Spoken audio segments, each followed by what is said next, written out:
Mwiriwe nanone abanywanyi b'ibiganiro byacu aho muherereye hose ijya nino ku isi turabaramukije kandi tubifurije igicamunsi cyiza cyane cyo kuri uyu wa gatanu kw'igenekerezo ya 30 Nyandagara umwaka wa 2024 turabahaye ikaze kuri ndobonesha kuri yacu ari nayo ya Burundi News TV imbonesha kure imwe rudende ibandanya kubashikiriza amakuru akomeye cyane. Amakuru yihuta, amakuru y'umwihariko abagaruka ku bikomeje kugenda biravugwa nga muri kino gihugu cacu c'u Burundi, ariko kandi tunagaruka ku bikomeje kugenda biratangazwa ijya nino ku isi cane cane mu karere k'ibiyaga binini nkuko nyene biba bikomeje kugenda bigaragara. Ikaze rero turebere hamwe amakuru akomeye cane akomeje kugenda aravugwa muri uno mwanya. Ngizi ngingo nkuru rero turatangurira cyangwa se turaza kugenda turebandaho nga mu kiganiro cacu.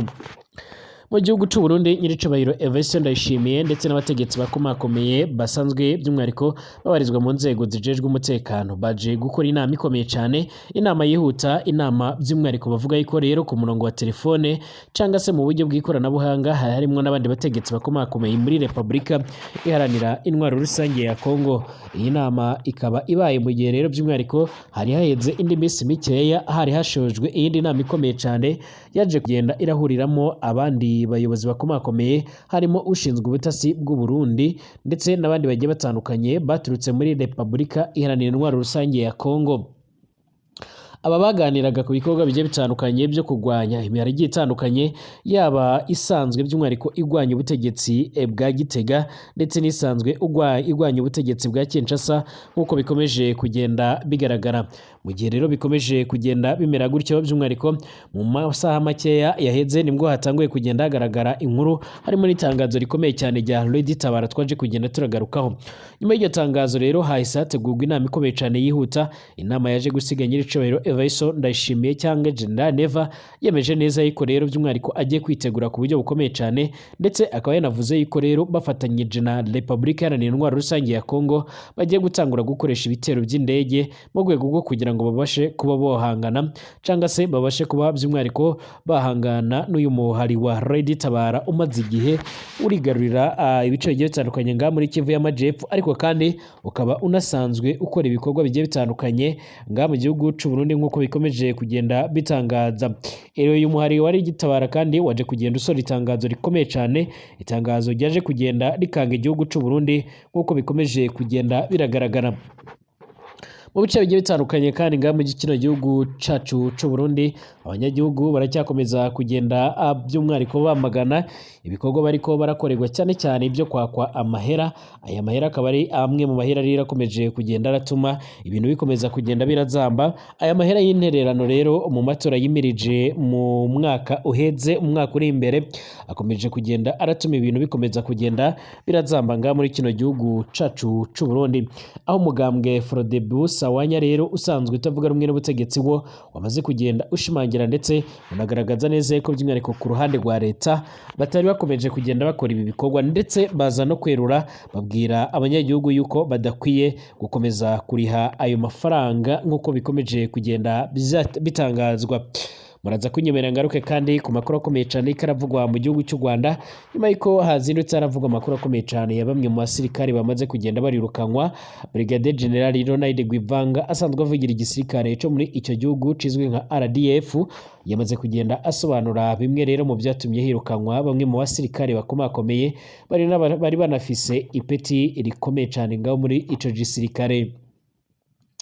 Turagaruka kandi ku bikorwa bigiye bitandukanye nga muri Repubulika iharanira intwaro rusange ya Kongo, aho impunzi zikomeje kugenda ziratahuka zikaba zatanguye kugenda ziragaruka mu bice zari zaravuyemo cyane cyane ibice bisanzwe biragenzurwa n'umuhari wa M23 nk'uko amakuru akomeza kugenda aradushikira. Ikaze abanywanyi b'ibiganiro byacu aho muherereye hose, turabifuriza ibihe byiza cyane. Abatwumviriza muherereye mu bice bigiye bitandukanye, abatwumviriza muherereye nga mu gihugu cacu c'u Burundi mu ntara zigiye zitandukanye no mu bice bigiye bitandukanye, turabahaye ikaze cyane. Abatwumviriza muherereye mu bihugu bigiye bitandukanye haba mu gihugu cy'u Rwanda ndetse n'ahandi, mwese turabaha ikaze tubabwira ngo nyamuneka niba utarapyonda ahanditse sabone kuri nombonesha kure yacu nayo yanyu byondaho kugira ngo ucuraronka amakuru n'ibiganiro byacu. Abatwumviriza muherereye ijya no hino ku isi, mwese turabahaye ikaze muri uno mwanya dufatanyiriza hamwe rero kubasha kuba twomenya ano makuru akomeje kugenda aravugwa. nyuma y'itangazo rikomeye cyane ryashyizwe ahagaragara n'ubuyobozi bwa Red Tabara isanzwe irahangana ku buryo bukomeye cyane na leta ya Gitega, aho bakomeje kugenda barayisaba yuko rero hagomba kubahirizwa amasezerano ya Arusha, by'umwihariko hagakomeza kugenda by'umwihariko hanubahirizwa uburenganzira bw'agateka ka muntu nga mu gihugu cy'u Burundi, ndetse n'aya matora akazaba mu mucyo. Bakaba bamaze kugenda bashimangira yuko rero ibyo ngibyo bidashobora kuba byo, niba bidakozwe amatora adashobora kuba yogenda neza muri kino gihugu amatora yimirijwe umwaka uza. Ariko kandi baje kugenda banavuga yuko rero bafise amakuru yuko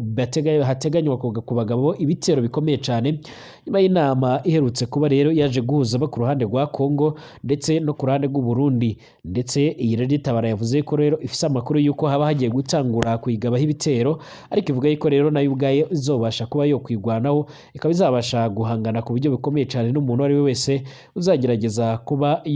yoyigabaho igitero. Iyi Red Tabara kandi mu bihe bidasanzwe yagiye igaba ibitero mu gihugu cy'u Burundi igaca muri humye inzego zijejwe umutekano ndetse n'ubutasi bw'u Burundi ntibabice igera, maze bagahitana bamwe mu basirikare nga muri kino gihugu cy'u Burundi. Nyiricubahiro Evariste Ndayishimiye rero yaje gukusanya inama cyangwa se yaje kuyobora inama ikomeye cyane yaje kugenda irabera mu gisagara ca Bujumbura. Ni inama yamaze gukora rero by'umwihariko nyuma y'uko ku mugoroba w'ejo haheze yaravuye mu mashengesho akomeye cyane, aho yari kumwe n'abandi bategetsi bagiye batandukanye na bamwe mu banywanyi b'umugambwe n'abarongoye CNDD-FDD, aho baje kugenda baragaruka ndetse anababwira yuko ku kwezi kw'icenda tugiye kwinjiramo ari ukwezi kw'amahoro ndetse n'imigisha, ata muntu n'umwe yari akwiye kuba yakomeza kugenda aragira ikibazo cyangwa se ngo abashe kuba yohungabana. Nyiricubahiro Evariste Ndayishimiye muri iyo nama kandi yari irimo n'abandi basirikare bakomakomeye, harimo ukuriye ubutasi bw'igisirikare cy'u Burundi Ildefonsi Nzaramba, ndetse n'abandi basirikare bakomakomeye barimo General Prime Niyongabo n'abandi basanzwe bari mu bikorwa bigiye bitandukanye nga muri kino gihugu cy'u Burundi. Bakomeje kugenda babwirwa na Nyiricubahiro Evariste Ndayishimiye ko igihe c'amatora iyo kegereje cyangwa iyo kimirijwe igihugu kiba gifise ibibazo byinshi cyane bigiye bitandukanye. Yabamenyesheje yuko rero abanzi aribwo batanga guhaguruka, ndetse babwira yuko rero bagomba gushikama ndetse bagahangana n'ibibazo ibyo ari byo byose. Yabashije kwibutsa neza yuko rero n'Abayisiraheli ubwo barimo berekeza mu gihugu cy'isezerano babashije kugenda barahura n'ibibazo bigiye bitandukanye, maze baza kugenda ariko babyihanganira, bazaza kubasaba yuko rero nabo ubwabo bagomba kuba bo kwihangana ibibazo byose bariko barahura nabyo. Yaje kugenda kandi ababwira yuko ari ingenzi ko by'umwihariko bagomba gufatanya n'umunywanyi wabo Repubulika iharanira intwaro rusange ya Kongo mu rwego rwo kugira ngo babashe kuba bofatanya mu guhangana ndetse no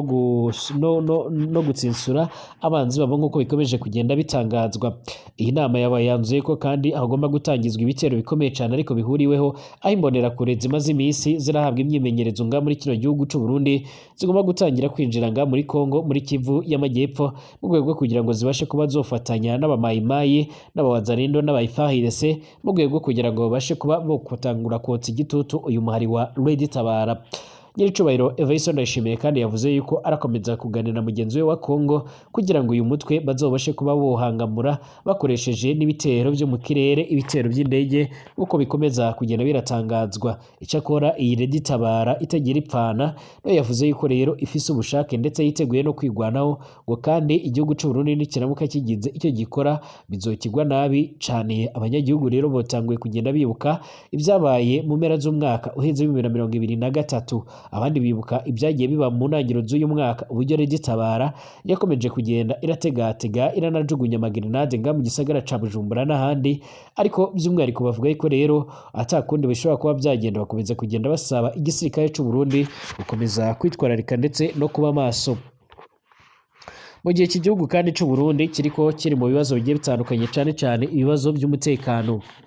Umugambwe Sahwanya Frodebu uriyamiriza hitozwa nyamahera rero ku ngufu usaba abarundi kutayatanga. Hamaze iminsi rero hari induru z'amahera menshi cyane, amahera bise intererano ya CNDD-FDD.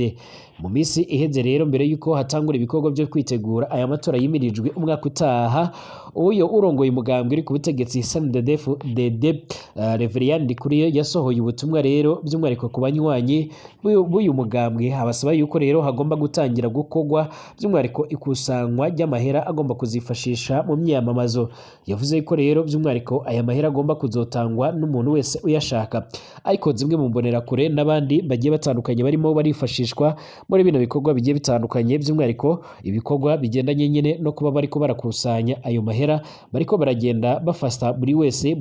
yaba ubarizwa mu yindi migambwe cyangwa se asanzwe hari umunywanyi w'iyindi migambwe bakaba bariko bayamwaka. Hari n'abatanguye kugenda bavuga ko rero barimo no kubuzwa kuba bojya mu isoko batari bishura ayo mahera, abandi bakaba bakomeje kugenda baragaragaza imbogamizi zigiye zitandukanye.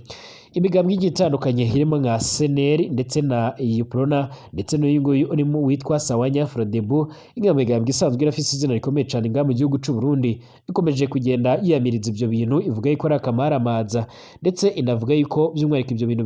bitokabaye bibaho, ahubwo bakomeza kugenda bavuga yuko rero ayo mahera yakabaye yokwa abanywanyi ba CNDD-FDD batakabaye bayaka abanyagihugu bose kuko harimo n'abatari abanywanyi b'uyu mugambwe uri ku butegetsi. Nibyo byatumye rero by'umwihariko uyu mugambwe Sawanya Frodebu wiyamiriza ndetse unavuga ko rero abanyagihugu batari bakwiye kuba botanga ayo mahera. Kuko biri mu itangazo rero ryaraye risohowe rero n'umugambwe Sawanya Frodebu ejo haheze mu masaha y'umugoroba hari ku igenekerezo rya 29 Nyandagara mu mwaka wa 2024, abarongoye uwo mugambwe rero bashikiriza ko rero barajwe inshinga n'itozwa ry'amahera mu banyagihugu ari ririko rero riraba igihugu cose rikozwe n'umugambwe CNDD-FDD bigakorwa mu iterabwoba ridasanzwe. Bakaba bavuga ko rero ivyo bintu bikwiye kuba byo kwamaganwa. Uburongozi bwa Sawanya Frodebu burasaba abarundi bose barimwo rero inzira guhumeka kudatanga ayo mahera, ahubwo rero bakayamiriza iryo tozwa ry'amahera. Sawanya Frodebu kandi yibutsa umugambwe CNDD-FDD kumenya ko rero utari hejuru y'amategeko. Uburongozi bwa Sawanya Frodebu rero burangiza itangazo busaba abanywanyi b'uwo mugambwe rero kudacika intege, ahubwo bongereze ingufu rero kugira ngo bazotsinde amatora yo mu mwaka wa 2025 babone gusezerera rero amabi n'amagorwa by'umwihariko bakomeje kugenda barakorerwa n'uyu mugambwe nk'uko bikomeje kugenda bitangazwa cyane cyane uyu mugambwe uzwi nka CNDD-FDD nk'uko bikomeje kugenda bitangazwa. Icakora nubwo hamaze iminsi hari kuvugwa induru nyinshi, nibigaragaza neza ko na leta y'iki gihugu ikomeje kugenda bishyigikira, dore ko ata kintu na gitoya by'umwihariko yigeze igira ico bivugaho cyangwa se igira ico bikoraho, dore ko ahubwo yakomeje kugenda iraterera agati mijinyo, ndetse bamwe mu banyagihugu bakaba bakomeza kugenda bavuga ko rero byoba byiri mu mugambi wacuzwe n'iyi leta mu rwego kugira ngo nyine babashe kuba bobasha gukamura abanyagihugu, mu gihe abo ku ruhande rwa CNDD-FDD bayatanga bishimye, ariko abandi bakaba bavuga ko rero batari bakabaye bakwa by'umwihariko ayo mahera, mu gihe by'umwihariko bashimangira yuko batari abanywanyi ba CNDD-FDD. Igisirikare cy'u Rwanda RDF cyamaze gusobanura icyatumye Major General Nzaramba abasha kuba yo kwirukanwa mu gisirikare. Igisirikare cy'u Rwanda RDF rero cyatangaje ko Major General Retired Martin Nzaramba wirukanywe mu ngabo z'u Rwanda yazize ibyaha bya ruswa ndetse no gukoresha nabi amahera yaragenewe kwita ku basirikare.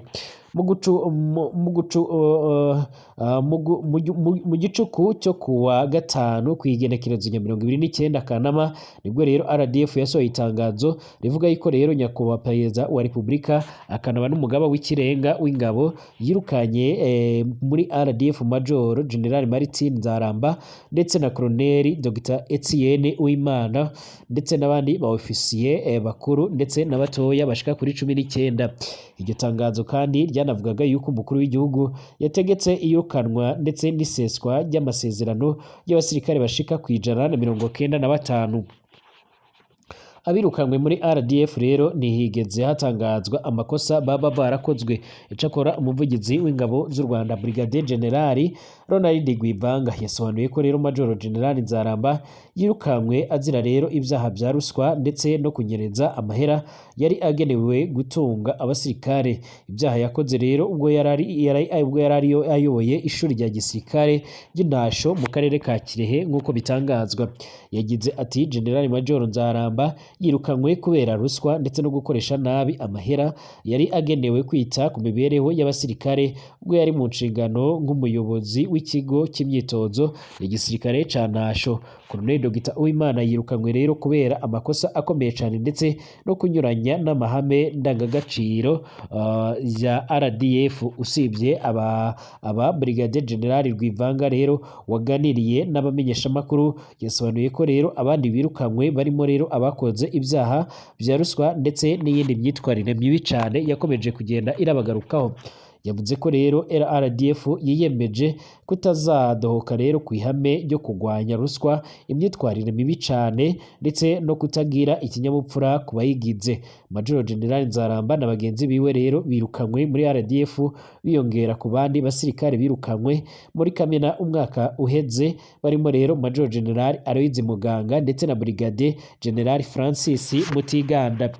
Dukomereze muri Repubulika Iharanira Intwaro Rusange ya Kongo. Bamwe mu mpunzi bari barahunze ingwano zimaze iminsi zirabera muri icyo gihugu batanguye kugenda baragaruka buke buke, mu gihe batanguye no kugenda bagaruka mu gice cyari gisanzwe caregaruriwe n'umuhari wa M23 kuko bikomeje kugenda biratangazwa. Izi mpunzi rero by'umwihariko nk'uko bikomeje kugenda bigaragara zitanguye kugenda ziratahuka mu nyuma y'uko rero hari hamaze iminsi nta mpunzi ishobora kuba yota. Abantu ibihumbi bakomeje gutahuka basubira iwabo muri Rucuro, Masisi ndetse na Rubero mu bice bigenzurwa na M23. Gusa hari rero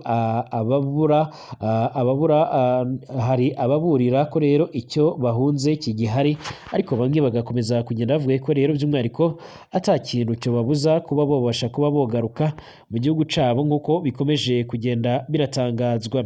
Nubwo kandi bimeze bityo mu bice bigiye bitandukanye, bamwe mu basanzwe babarizwa mu bice bisanzwe by'umwihariko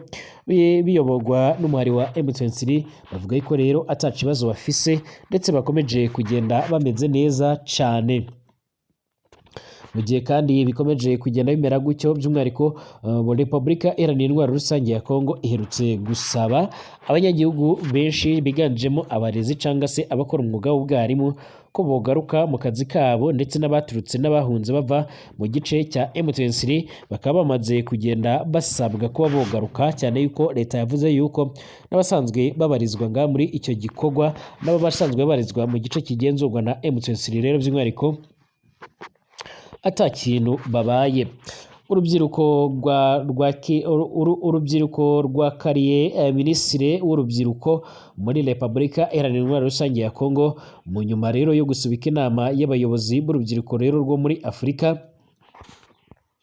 yitabiriwe n'ibihugu bigera kuri 30 i Kinshasa, igasubikwa rero ku munsi yari gutangiriraho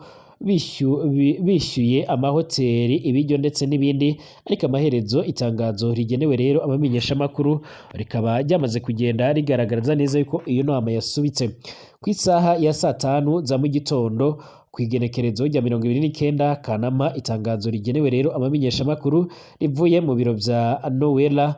by'umwihariko minisitiri w'urubyiruko ryimuriye iyi nama y'abaperezida b'urubyiruko rero rwo muri Afurika ku yindi tariki itaratangajwe. Itangazamakuru rero ryo muri Kongo rivuga ko rero abantu bose batangaye bitera uburakari cyane cyane mu rubyiruko, benshi basaba ko rero minisitiri yegura ako kanya kuri bo ni ugukoza isoni igihugu cabo imbere y'abashitsi nk'uko bikomeje kugenda biratangazwa. Iyi nama kandi nk'uko bikomeje kugenda bigaragara yagombaga kubera mu nyubako ya Centre Finance de Kinshasa. Isubikwa rero nta mpamvu minisiteri avuga ko rero irimo gukora ibishoboka kugira ngo ikorwe vuba. Ikibazo ninde uzishyura amahera rero yatanzwe n'abitabiriye iyi nama bamaze kugenda barasubika ibikorwa byabo. Ibi rero nibyo bikomeje kugenda biratuma abanyagihugu ndetse n'urubyiruko bakomeza kugenda bashimangira ndetse banagaragaza neza yuko ari ikibazo gikomeye cyane, ndetse bakaba bakomeje kugenda basaba yuko uyu umuminisitiri yokwegura byanze bikunze. Ni mu gihe kandi nk'uko bikomeje kugenda bigaragara ku itariki 2 z'ukwezi kwa cenda hoba hateganyijwe imyiyerekano ikomeye cyane ry'abanyagihugu kuri Repubulika Iharanira Intwaro Rusange ya Kongo mu rwego rwo kwamagana cyane cyane abasoda baturutse mu gihugu ca Kenya baje muri MONUSCO nk'uko byakomeje kugenda biratangazwa.